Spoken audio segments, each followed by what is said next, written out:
Alright, so just finished redoing the pants. I'm really glad I redid the pants.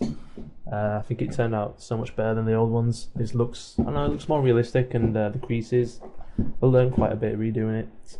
But I actually, I sort of made like a copy of the actual ZBrush file, so I could sort of just get rid of most of the other stuff like his body and that, so I could just focus purely on his pants. And then I just dynameshed the old version that I had, and then just started to sculpt. I don't know, I've got some really nice reference to look at, and I was just trying to follow that as best as possible. Really, trying to get the creases looking like it's kind of like semi sort of baggy pants. Just quite sort of casual, kind of fitted standard jeans kind of look. Yeah, and I just think they look so much better than the other pair that I had. I felt like the other pair of jeans were really killing it for me, so I don't know, just one of those things where you just gotta get on with it and just do it. Sometimes it's hard though. Sometimes you just can't be asked. But in this case, yeah, it went pretty awesome. Yeah, just standard sort of stuff really, using Alpha 48, just brushing around, really sort of looking at the reference, just following it. Like, I don't know, I knew that I needed to sort of pay attention this time to my reference and not just sort of glance and then sculpt for 10 minutes and then take another glance. I really needed to look at it and sort of follow the crease lines and that. So yeah, pretty cool. Probably the best jeans I've ever sculpted, to be honest. I sort of went into super macro detail. Well, not macro, but I don't know, a lot more attention to detail than I normally would. So yeah, pretty awesome really. Just made the pockets look like more sort of 3D. I don't know, the other ones are just sort of like painted on kind of look. So I really pulled out the pockets and made it look like there was you could actually put something in them a little bit. I know, it just overall just looks a lot nicer. So yeah, I'm just using standard brush there with the square alpha, just getting out some sort of seams and just general sort of, making it look like it's been pieced together. Yeah, I quite like using the square alpha to do that, because it gives it that surface like they have on jeans, and then I don't know, it makes it look a lot nicer.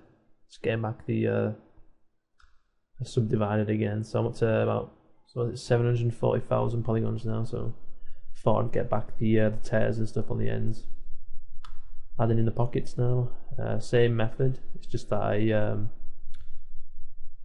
go ahead, make them a little bit more rougher than usual, but I go back after I've done this, and what I do is I use a rotate tool. You see, it was really fast because it's time lapse, but I masked them back out and I put the transpose tool right at the bottom of the pockets, and I just use the rotate tool to sort of rotate the top of them out, just so they stick out a little bit more. And I think that looks, I don't know, kind of cool.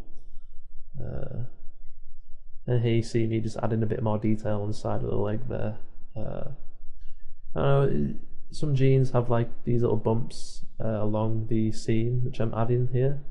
I just think that's a really nice effect. So I don't know, just thinking of ways how I can make these pair of jeans really nice. Adding in that sort of credit card pocket there as well.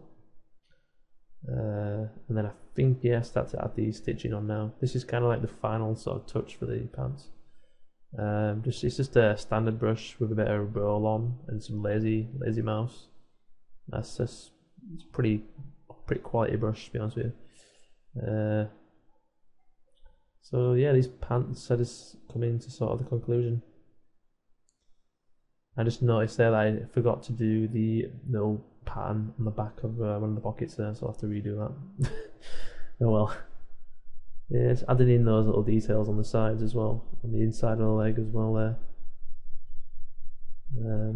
It's quite a nice touch, that little sort of stress lines.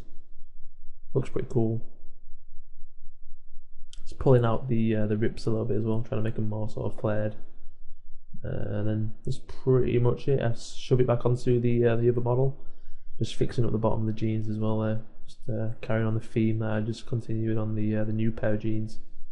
And just finishing off the calf as well. I go around now and just sort of kind of add in bits of detail where I didn't before and start slicing up his belt and stuff, you know. Just sort of final finishing touches kind of thing. 'Cause it is pretty much complete now. I'm pretty sort of satisfied with the jeans. I'm not gonna bother adding all the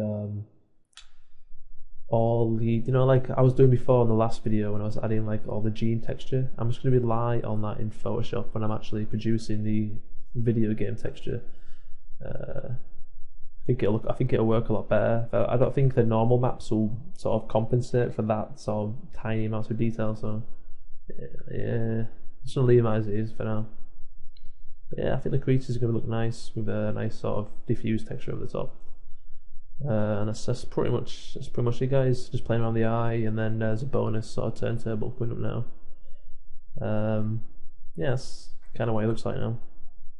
Pretty much complete.